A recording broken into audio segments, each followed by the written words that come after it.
विशाल 11 channel में आपका फिर से स्वागत है। आज की कहानी सारा नामक एक लड़की की है। एक बार की बात है, एक छोटे से शांत शहर में सारा नामक की एक व्यक्ति रहती थी। वह जंगल के किनारे एक छोटी सी झोपड़ी में अकेली रहती थी। यह शहर अपनी भयानक और अजीब घटनाओं के लिए जाना जाता था, जो अब तक घटित होती रहती है। लेकिन सारा को इनसे कोई फर्क नहीं पड़ता था, क्योंकि वह बहादुर और मजबूत इरादों वाली थी।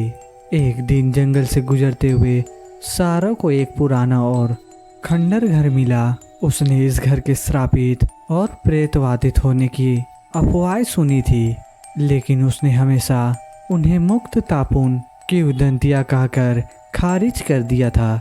हालांकि वह इस घर के अंदर जाने के लिए उत्सुक थी और इसीलिए भी घर में दाखिल हुई।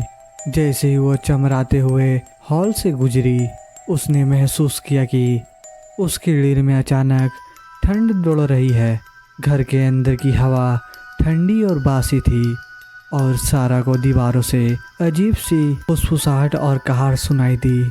उसने उस शोर को अनदेखा करने की कोशिश की और घर की खोज जारी रखी, लेकिन अजीब घटनाएं इस बार अधिक और तीव्र हो गई। अचानक सारा को ऊपर से एक जोरदार टक्कर की आवाज़ सुनाई दी। वह सावधानी से सीढ़ियों पर चढ़ी और खुद को एक बड़े अलंकृत दरवाजे के सामने खड़ा हो गई। उसने दरवाज़ा खोला और अंदर कदम रखा तो उसने देखा एक जवान लड़की अंदर खड़ी थी, जिसके लंबे बाल थे और एक ड्रेस थी जो फटी हुई थी और वह हवा में तैरती हुई खाली भाव शून्य आंखों से सीधे सारा को घूर रही थी। सारा डर के मारे जम गई थी, हिलने डुलने या बोलने में असमर्थ थी। तभी उस दूसरी लड़की के मुंह से अचानक एक खून से लथपथ चीख निकाली और सारा ने महसूस किया कि वह खुद को जमीन से उठाकर दीवार के खिलाफ फेंक रही थी। वह एक झटके से जमीन पर जा गिरी और फिर उसके बाद सब कुछ काला हो गया। जब सारा उठी तो वह अपने बिस्तर पर वापस अपनी कुटिया में लेटी हुई थी। उसने अपना सिर रगड़ा, याद करने की कोशिश कर रही थी कि क्या हुआ था। क्या ये सब सिर्फ एक बुरा सपना था?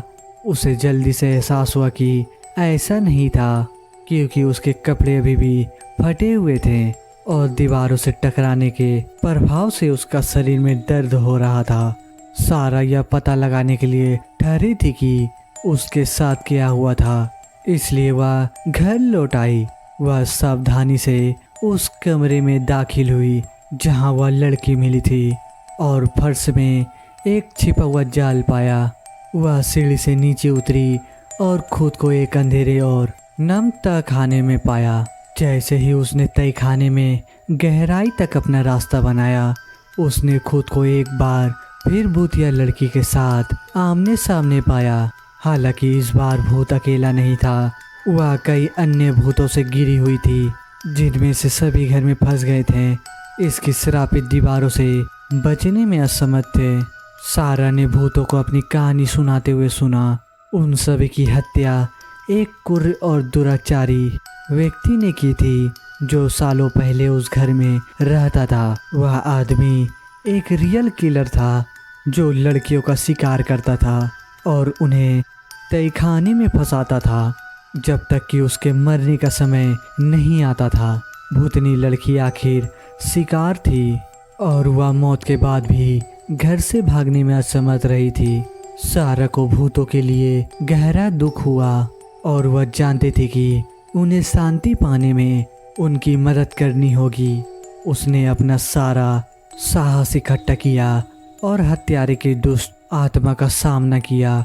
इच्छा शक्ति की भयंकर लड़ाई में सारा दुष्ट आत्मा को हराने और फंसे हुए भूतों को मुक्त करने में समर्थ थी। अपनी मिशन को पूरा करने के साथ सारा ने परित्यक्य घर छोड़ दिया, फिर कभी नहीं लौटने के लिए। वह एक लंबा और सुखी जीवन जीती रही, लेकिन वह उन भूतों का घटना कभी नहीं भूली जिनका उसने उस श्रापित घर में सामना किया था। उस दिन के बाद से प्रत्येक घर को फिर कभी देखा या सुना नहीं गया।